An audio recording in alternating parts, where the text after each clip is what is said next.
బాట ఇటు దాకా అయితే కారు వస్తుంది. జనగాం జిల్లాకి కేవలం ఒక 12.5-13 కిలోమీటర్ల దూరంలో ఒక 2.5 ఎకరాల పొలం అయితే అమ్మకానికి వచ్చింది. ఈ కడీలు బౌండరీ పాతిస్తారు మనకు.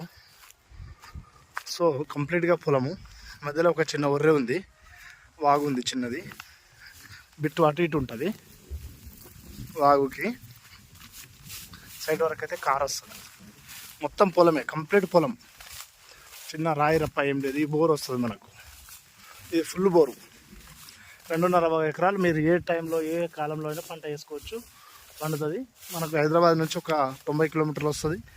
జనగాం జిల్లాకి 13 కిలోమీటర్ల దూరంలో ఈ మడి, ఈ కింది మడి, ఈ మధ్యలో వాగు, దీని అవతల పడేది. కంప్లీట్గా 2.5 ఎకరాలు ఉంది. ఇది 20 లక్షల రూపాయలకు ఎకరం చెప్తున్నారు. ఇది రైతు దగ్గరనే ఉంది, 2.5 ఎకరాలు.